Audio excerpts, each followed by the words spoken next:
time for the latest edition of Where in the World is Paul Rudy? Saturday morning at NTC Park for the Save a Heart, Save a Life 5K. Paul playing master of ceremonies for the first ever run in honor of Eric Paredes, who passed away in 2009 due to cardiac arrest. Paul, normally we don't like to hear that sound, especially if we're on the freeway. It's usually followed by yes, officer. Yes, officer. I don't have my registration, officer. They've taken a tragedy that tears most families apart, and they've turned it into this wonderful cause. A rare cardiac event took their son, a high school football player, away from them. And now they've made it their mission in life to prevent that tragedy from happening to other families here in San Diego. Well, the Patriots and Eagles aren't the only ones suiting up for a Super Bowl weekend. Fast Play Athletics holding a Need for Speed youth camp over at Claremont. Thanks to teaming up with the Alumni Association, plenty of former NFL stars are in attendance.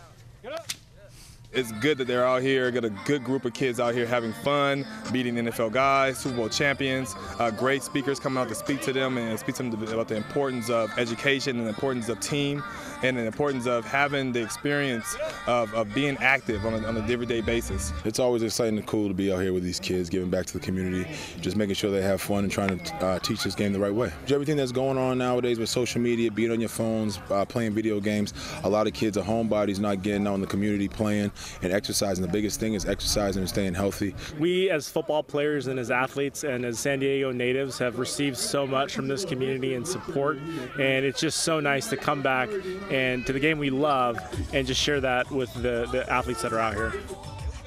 Meanwhile, the San Diego State Aztecs sitting in the bottom half of the Mountain West Conference after losing 4 of their last 5 conference games. A visit for Air Force, just what the doctor ordered to get back to 500 in conference play. The basketball team hoping to borrow some mojo from Rashad Penny as he gives a salute to the crowd. Jeremy Hemsley with a couple of early threes. Aztecs get out to an early lead. Then it's Malik Pope taking it inside, and watch him finish with the slam. He would score 9. Aztecs by 14 at the break. Max Montana's 3 rims out, but check out Jalen McDaniels.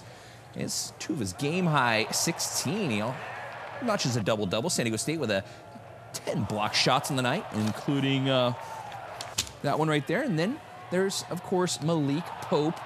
And check out the big chase down from Matt Mitchell. SDSU gets back in the win column in the final 81-50. I told him the Sunday after we met that it's not going to take us a month or 2 months to get this thing turned around. It's going to start today. If you say you want to get better at something, then we can start the process today. It doesn't have to be 3 weeks.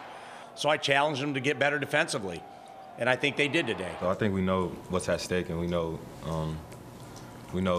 how close we are to getting to March. So I don't think anybody's taking anything lightly. I think everybody's locked in and knows the plan and the task that we have.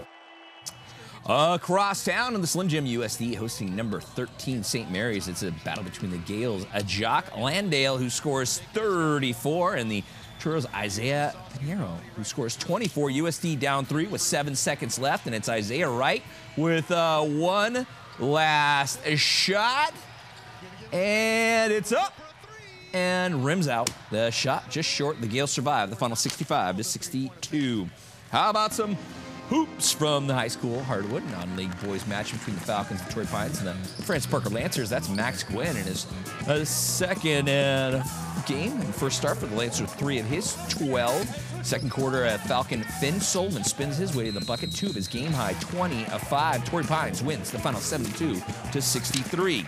A La Jolla Country Day traveling to Mount Miguel in the Coaches versus Cancer tournament. Pick it up in the third quarter. This is Matador Kamara Douglas checking her options and then decides to take it herself, draining the 3 from the top of the key, but Torrey's on the break in the fourth. That's Jada Villarreal with 2 of her team-high 15. La Jolla Country Day gets the win, 46-39. That's Mount Miguel's first loss of the year.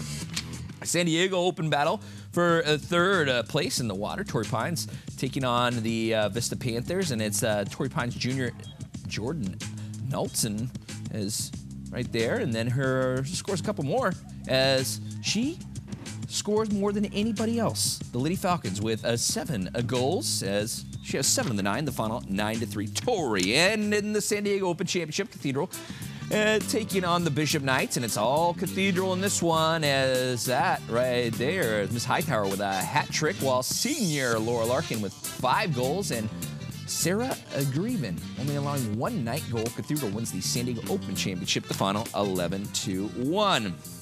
19 teams gathered at Mira Mesa for the City Conference Wrestling Championship, also known as the Willie James Jones Tournament, in honor of the Lincoln wrestler. And there's Jones Sr. looking on. In the 147-pound division, it's Gavin Hingjen winning by decision over Anthony Gonzalez of Morse.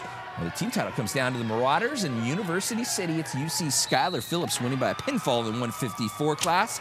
And at 222, Juan Camacho of Mira Mesa getting the pin, helping seal the team title for the 7th straight year.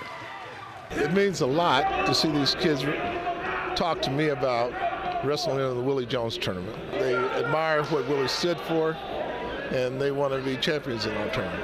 Each time we've wrestled them, it's been more and more competitive with each other. I was just determined to beat that guy because he beat me twice this season, so I just wanted to come back and give it my best, which I did, and I pinned him. Well, let's go to the ice. The San Diego Gulls hosting Tucson in their 3rd annual Think Pink, supporting the Susan G. Komen Foundation. Gulls trailing in 2nd. That's Kale Casala with the equalizer, followed by Andy Walensky. That would give the Gulls there in the pink the lead, and they'd add 2 more in the 3rd. Casilla with his 2nd of the game. The Gulls win it, the final 4-1. They sit in 5th place in the Pacific Division.